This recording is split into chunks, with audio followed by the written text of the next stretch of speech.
Dalam nama Bapa dan Putra dan Roh Kudus. Amin.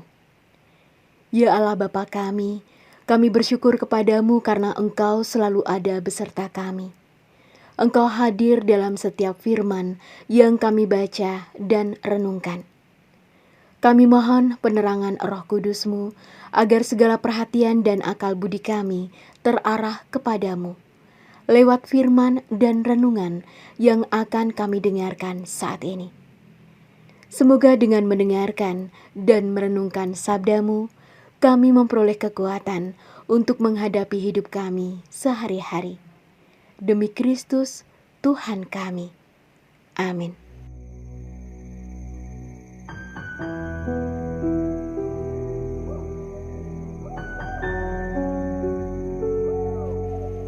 Karena begitu besar kasih Allah akan dunia ini, sehingga Ia telah mengaruniakan anaknya yang tunggal, supaya setiap orang yang percaya kepadanya tidak binasa, melainkan memperoleh hidup yang kekal.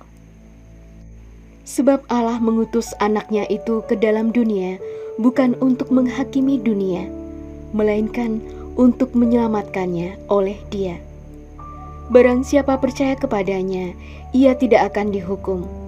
Barang siapa tidak percaya, ia telah berada di bawah hukuman, sebab ia tidak percaya dalam nama Anak Tunggal Allah. Dan inilah hukuman itu. Terang telah datang ke dalam dunia, tetapi manusia lebih menyukai kegelapan daripada terang, sebab perbuatan-perbuatan mereka jahat. Sebab barang siapa berbuat jahat membenci terang dan tidak datang kepada terang itu, supaya perbuatan-perbuatannya yang jahat itu tidak nampak. Tetapi barang siapa melakukan yang benar, ia datang kepada terang, supaya menjadi nyata bahwa perbuatan-perbuatannya dilakukan dalam Allah. Demikianlah Injil Tuhan.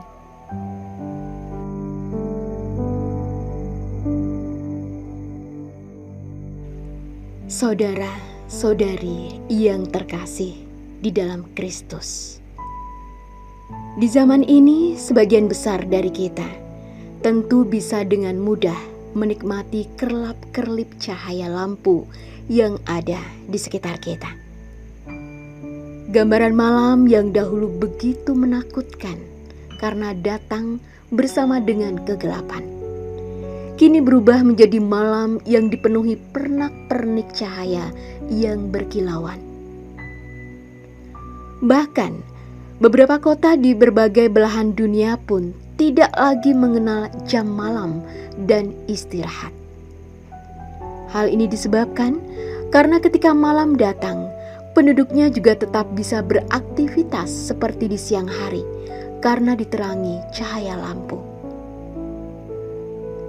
Situasi ini tentu berbeda dengan situasi di abad-abad awal Masehi yang lebih banyak menggunakan obor api sebagai penerang di malam hari. Saat itu datangnya malam dan kegelapan menjadi saat yang menakutkan sebab minimnya penerangan yang ada. Malam lebih sering dianggap sebagai waktu bagi kuasa si jahat untuk berkuasa, sehingga orang-orang selalu mencari penerangan agar terhindar dari kegelapan malam yang menakutkan. Saudara-saudari yang terkasih dalam Kristus, gambaran terang dan kegelapan inilah yang dipakai Yesus untuk mengumpamakan kuasa Allah dan kejahatan dalam perikop Injil yang hari ini diperdengarkan kepada kita semua. Perikop Injil ini masih memiliki keterkaitan dan kesatuan konteks dengan perikop Injil hari-hari sebelumnya tentang percakapan Yesus dengan Nikodemus. Yesus ingin menegaskan kepada Nikodemus bahwa begitu besar kasih Allah kepada manusia, sehingga Allah ingin menerangi hati setiap manusia yang telah ditutupi kegelapan dosa dan maut. Allah bahkan mengutus Putra Tunggalnya sebagai terang sejati yang hadir untuk dunia. Persoalannya, orang-orang Yahudi saat itu telah jatuh dalam kegelapan dan kenikmatan dosa. Status sebagai bangsa terpilih ternyata membuat mereka jatuh dalam kesombongan rohani, sehingga mereka menolak dan ingin membinasakan Yesus. Mereka ingin meredupkan terang yang dibawa oleh Yesus dan berdiam dalam kegelapan hati yang menyesatkan. Padahal, bila saja mereka datang kepada terang yang dibawa oleh Yesus, mereka akan menemukan kerajaan cinta Allah yang menyelamatkan. Saudara-saudari yang terkasih dalam Kristus, sebagai orang-orang Kristiani, sudah seharusnya kita juga meneladani sikap Yesus dengan menjadi terang bagi orang-orang di sekitar kita. Saat ini begitu banyak orang mencari pelarian karena mengalami kegelapan dan rasa kesepian. Banyak juga di antara kita yang disingkirkan dari masyarakat karena status dan kelas sosial. Banyak pula orang-orang yang mengungsi karena bencana perang. Mereka yang ditelantarkan dan menderita kelaparan. Pertanyaannya, mampukah kita membawa harapan bagi mereka yang menjadi korban kekejaman dunia? Maukah kita memberikan kesaksian bahwa kebangkitan Kristus sungguh memberikan semangat bagi kita untuk berbagi damai dan sukacita Paskah? Maukah kita menjadi terang Paskah bagi mereka? Selamat bermenung. Ya Allah yang Maha Murah, ampunilah kami bila selama ini kami larut dalam kerlap-kerlip dunia, sehingga kami lupa akan terang sabda-Mu. Ampunilah kami bila kami kurang peka akan sesama kami.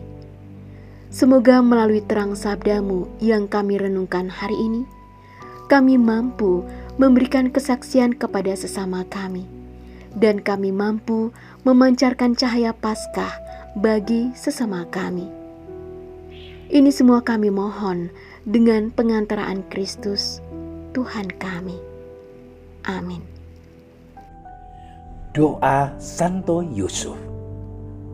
Salam penjaga Sang Penebus, suami perawan Maria yang terberkati. Kepadamu Allah mempercayakan Putra Tunggalnya. Kepadamu Maria menaruh kepercayaannya. Bersama denganmu Yesus menjadi manusia. O Yusuf yang terberkati, perlihatkanlah dirimu sebagai seorang bapa juga bagi kami, dan bimbinglah kami di sepanjang perjalanan hidup.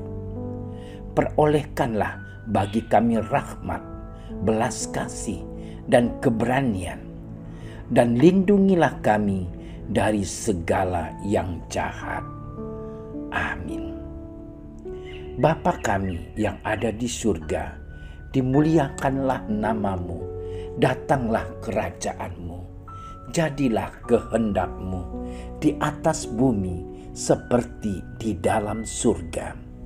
Berilah kami rezeki pada hari ini, dan ampunilah kesalahan kami, seperti kami pun mengampuni yang bersalah kepada kami. Dan janganlah masukkan kami ke dalam percobaan, tetapi bebaskanlah kami dari yang jahat. Amin. Salam Maria, penuh rahmat, Tuhan sertamu. Terpujilah engkau di antara wanita, dan terpujilah buah tubuhmu Yesus. Santa Maria, Bunda Allah, doakanlah kami yang berdosa ini, sekarang dan waktu kami mati. Amin. Kemuliaan kepada Bapa dan Putra dan Roh Kudus, seperti pada permulaan, sekarang, selalu, dan sepanjang segala masa. Amin. Terima kasih sudah menyaksikan renungan hari ini. Jangan lupa like, subscribe, dan aktifkan tombol loncengnya agar Anda yang pertama mendapatkan notifikasi updatean renungan harian dari Komsos Keuskupan Padang. Dan bagikan ke sosial media agar saudara-saudara kita dapat mendengarkan dan merenungkan firman Tuhan.